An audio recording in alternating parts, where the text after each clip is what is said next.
Ladies and gentlemen, you know what it is. Hip Hop Mike live from the crib. I got a couple of plaques on my wall, but I guess the guy I'm about to speak to, he got some on his walls too. My man's making crazy moves.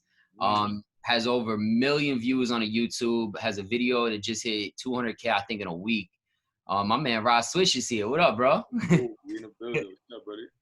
Chilling, man. What city you in right now? I see a palm tree. I see an elevator. Is it Brooklyn or Cali or Miami? Right now. I'm in New York right now, though. I just landed. I'm in Hi. New York right now, but we in the studio giving a whole lot of vibes. You've been making a lot of moves, man. Like I've been trying to get familiar, and I went on YouTube. I paid $50 a month for this thing called vidIQ, and it gives you like these charts of like how videos perform. And literally, I mean, I don't know if you can see that, but it's just like straight the fuck up. Out of here. And that's on the most recent video, Woo Forever. But I want to kind of take it back because I know you're a dude from Canarsie, and I think a lot of people could get inspiration from your story. So where did this start for you? What was the beginning of Rah Swish? The beginning of Rah Swish really was like, for me, like me and my brothers, we started some shit like Lil Click, NBA, Swish Gang. That's what we started in the hood and shit. So they was rapping first, so it just came about like, yo, we was in the game, money, nice cars, doing all the little fancy shit, and we was young niggas. So you feel me? I was playing the backseat though. I'm like, nah, that rapping shit it's cool, but it's not really. For me, it ain't no lot. Like 2015, probably 2014. So for me, but then once I seen what it was causing, I'm like, wait, hold on, I can rap too. So you feel me? Then I started rapping. I'm like, hold on, now this shit working. You feel me? Started gaining traction, and that's how Rah Swish came about the rapper. How did you connect with these guys? Was it like in school? Is it just like regular hood shit? Now the people I call my brothers, like we all used to play sports, so we was on the same football team. Some of us on the same football team, some of us played against each other. But we always cool prices like 10, 11. Then for me, went to high school, and then for me after high school, it went into street shit. So everything we just been around each other for like 10 plus years. That's wild. What high school you went to? You went to Canarsie? Nah, I went to Erasmus Hall in Flatbush. He was in a bad kid school. He was getting in trouble. I went to BCA. I was in the school for like the nerdy black kids, but I was the only white boy. But that's what's up. So, I mean, coming out of Erasmus, I already know you was definitely in a mix. You knew what was moving in the streets. And then to apply that to music, it was, I guess, other people was creating. What got you in the studio? What made you really want to take that chance and be like, let me see how this voice sounds on a record? Really just seeing everybody else around me do it. Like, for me, that was just like the motivation for it. Like, for me, if we always felt like we was talented. So it's like, all right, after the football shit, like, what else we could do? You feel me? So then once they started rapping, I'm like, nah, I can fuck with this right here. You feel me? And then just the attention and you feel me, the good reports and shit we was getting. It's like, all right, nah, this shit really worked.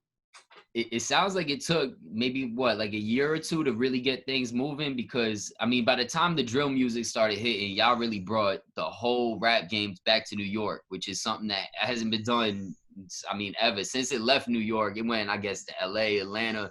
For the first time ever, I feel like hip hop is back here and the drill music took over. But how long was it before, I guess, from when you start to when things really take off?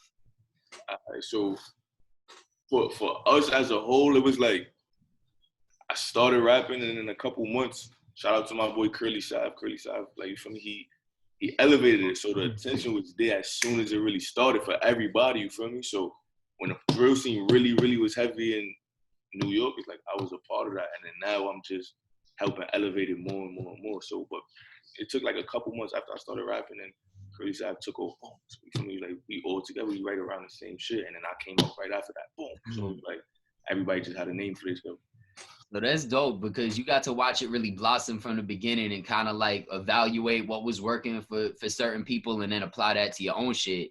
Yeah. What was the first thing you dropped? Like, what was your first approach at putting music out and seeing what the response was going to be? My first shit, I was just doing like freestyle shit, like the 50 ball shit. Like that was my first shit, because I ain't really like, I don't know how to do hooks and shit like that. You feel me? So when I was first in the game, I was like, yo, I just know how to rap. I know how to say a lot of shit at one time, and the shit gonna sound good. So I was just on my dropping balls, every shit. You feel me? So that was my first approach to the shit, and people actually liked it. It's like, we rapping, I got the bars, but y'all gonna have to figure out the verses and the hooks. Yeah, like that's what it was. That shit had to grow on me. Did you like link with somebody, or was it watching somebody that you got the song structure down? Because the Woo Forever is like, as if you put it together and like knew everything about producing music and everything about structuring hooks. And I mean, what was it that kind of polished it up and took you from this freestyle dude to like an actual artist? I say it was just practice, like just staying in the studio nonstop. Like you learn how to just make adjustments to what you're doing, and of course, like listening to everybody else and just hearing what's going on. You from you be like, I see what's going on, and you just perfect your craft like that.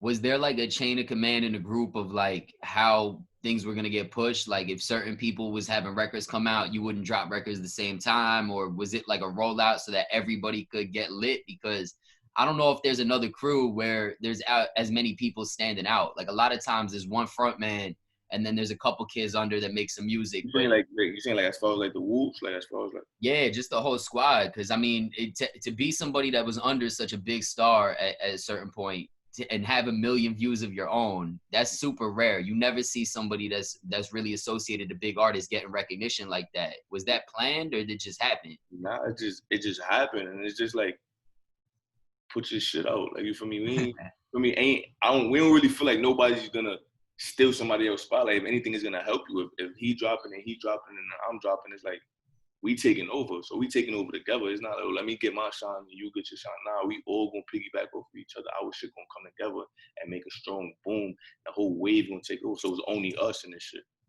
Got you. And then y'all work together, make sure that things blast off. Yeah. When did things blast off? When was the first time that you was like, all right, we gotta leave Brooklyn, maybe we go to the city or we getting flown somewhere to really take it to that next level? Was it the SOB show or was something else happening? Damn, I can't even. So you feel me? I just be everywhere. So I feel like when did it really? I don't know. I'll be honest with you, it still ain't hit me yet. I still realistic. I'm just going with the flow. Did you have anybody like reach out? Like if people hit you being like, yo, I fuck with what you doing, we trying to work, that like you wasn't expecting to even be woke to the movement? I wouldn't say somebody that I didn't expect, but definitely just a lot of people. Like shout out to J.I. He Okay. I spoke to him. Shout out to TJ, that's my boy. You feel me? So people like that, just regular, for me, niggas that's from the towns, niggas that's, you feel me, that's just seeing what's going on, they fucking with it. Everybody still, you feel me, extending their arm, like, yo, bro, I fuck with it, for me, get up with me, shit like that. That's wild too, because a lot of times people say that, like, you know, Brooklyn don't connect with Uptown, and to say that TJ been supporting, that's fire. And then I know J.I. be in Jamaica, he be in downtown, bro, he everywhere.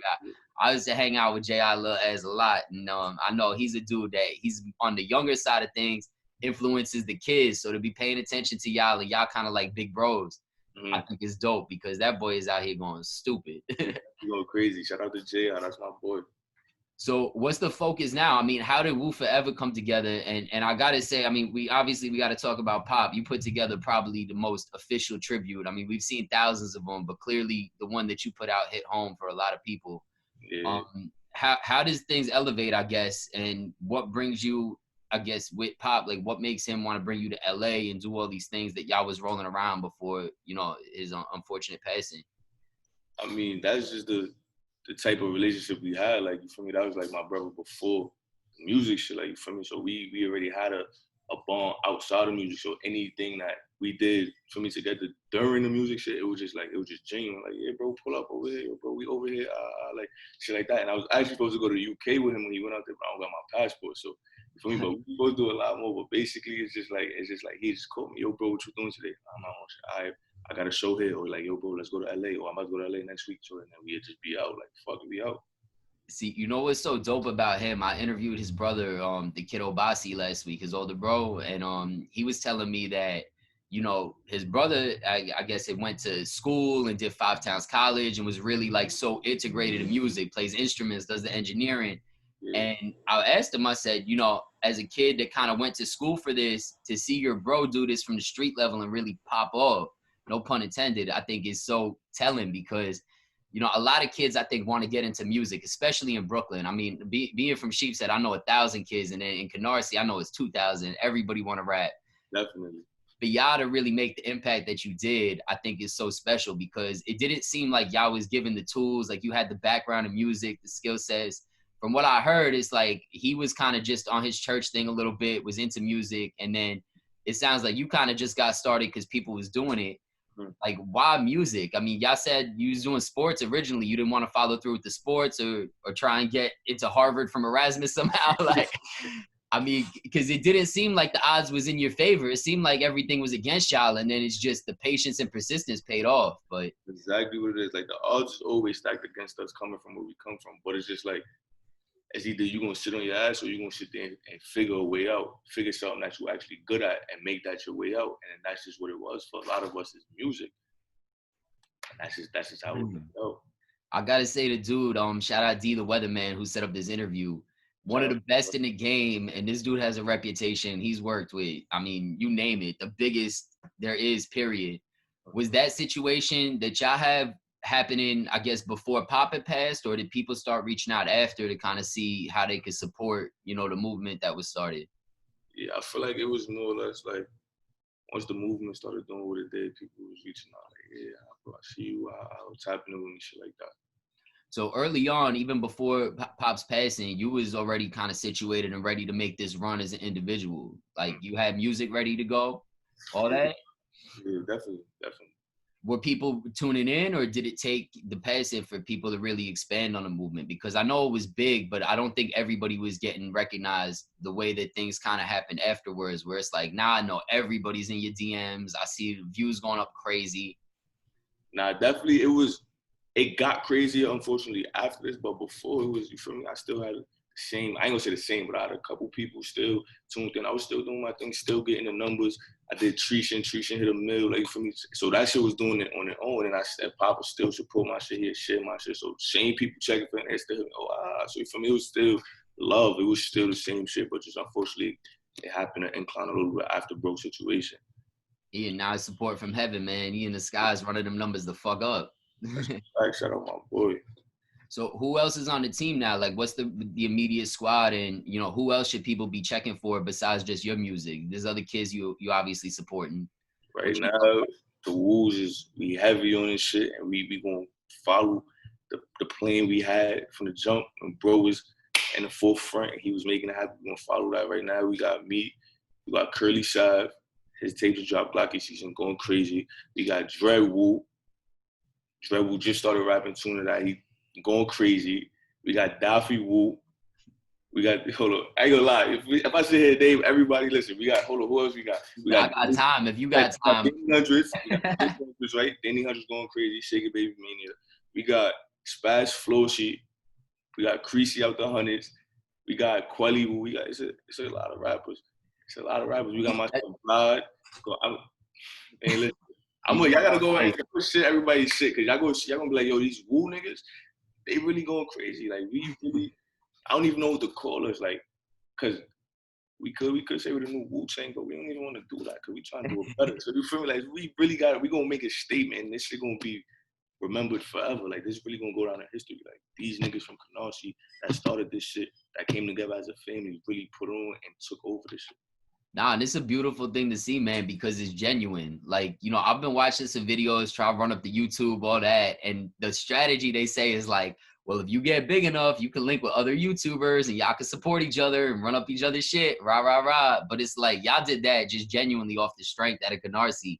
No plans, and it just happened to work and go perfectly with the way that business and music is just moving. That's how you know it's God's plan, because shit just came together and just meshed so good, and it's just like everything is going right for us, so we got to keep the ball rolling. What's the first thing you bought with the check? Shit, we just right there. I ain't even gonna lie. I ain't even buy shit. I know as somebody that owns an apartment, buying carpets is not cheap. And you got a rug back there, you got some plaques on the wall. Did you get yourself a little spot? Are you still in Canarsie? Nah, I got a little spot right now, but right now, actually, I'm in the studio. This is not my spot. I'm in the studio right now. But now I got a little spot, so we can say that's the first thing I bought with the check. I got a spot. Got you. Are you still in the hood, or was it like you needed to move closer to the studio and kind of get away from some of the street-ish? We not in the hood. We not in the hood, but we not far from the hood. For me, we still there. We still around. Listen, you got to take pride in that, man, because a lot of kids that grow up in the hood, they be like, you know, we're going to get out one day, and then they get the opportunity to do so, and they don't. And more times than not, it fucks them up. And I think, you know, for people to speak on, you know what, I'm from the hood, we close to the hood, but we still trying to do, you know, productive things, you probably inspire a lot of kids that's like, you know what? I'm trying to get out the hood too and get some nicer shit. And I know y'all bring it back to the hood regardless. Like, there's definitely a lot of action there that y'all still be showing hella love. Nah, definitely. I definitely tell anybody that got the chance to leave the hood just to leave it just to experience something better. Yeah. To take your mind elsewhere. It's gonna elevate your mind, going to see and experience different things. That's it, man. You see some people with nice pools in LA, you gonna want one of them bad boys. Condos and shit. You listen, fall in love with them shit. So what's the plan moving forward? I mean, Woo Forever is out right now, going crazy on the YouTube. I see a lot of comments, a lot of people subscribing. What's coming, you know, for you in the future? What are you looking forward to? I've been working on a project that's gonna drop soon. I did a short film, like a mini movie that's gonna drop soon in a week. So that's what's coming in the short term goals. But then after that, it's just straight music. I got so much music that we just finding the right places and things to do with them and shit. I just been recording crazy. So after the little movie and the tape, it's going to the streets even more. So that's what it is. It's gonna be non-stop movement. You're not gonna stop seeing Rah Swish for the rest of 2020. The Woos is just gonna take over. See, people should definitely be nervous because I mean, I heard you shouted in the tribute. Y'all had a big summer 2019. Summer 2020 is coming out, and a lot of people is getting ready to really go crazy because we've been stuck in our houses for months. Exactly. Everybody else that's making music, y'all stats better be right because I'm coming different and I'm not gonna play with them. They open this little government shit up. They open it up and allow these venues to be open and everything to be open. I'm not stopping. Crazy. So what's the plan, like, as far as features, as far as people you trying to work with? Is there anybody that's on your list to like to come out maybe with a Woo Forever remix, or are you gonna have another record with some people's on it? I mean, we might have a Woo Forever remix already. You never know, but you feel me? But nah, definitely I'm gonna keep it in-house right now for the people, and then you feel me? Of course, the New York people, but you feel me? I still want to keep it like this is our shit, like bring New York back before we reach out and do all the other shit. I still want New York to be on the map because we still coming back. All right, I heard you. So you working with J.I., with TJ? I heard you. Nah, let me not put that out there. I know you keeping it top secret. Well, yeah. I appreciate you, man. I mean, if you want to leave the people with any game, any knowledge, feel free. But I really appreciate the time. And if not, let them know where to find you at. Definitely. Listen, as far as game, man, listen, keep your head straight. Stay on the right path. Stay focused. Don't let none of the bullshit sidetrack you off of your goal and what you're trying to do in life. And when shit get rough, just keep pushing because it's always light at the end of the tunnel. Other than that, you can find me on IG at Rah Swish, Twitter at NBA Rah Swish. We going up. There's a lot of Woo shit. Rest in peace, Pop Smoke. Listen, we going crazy. Smoke never gonna clear. Woo shit. Rah Smoke, ladies and gentlemen. Rah Swish, ladies and gentlemen. I'm bugging. I said Rah Smoke. You see that? That was God. I'm bugging. Rah Swish.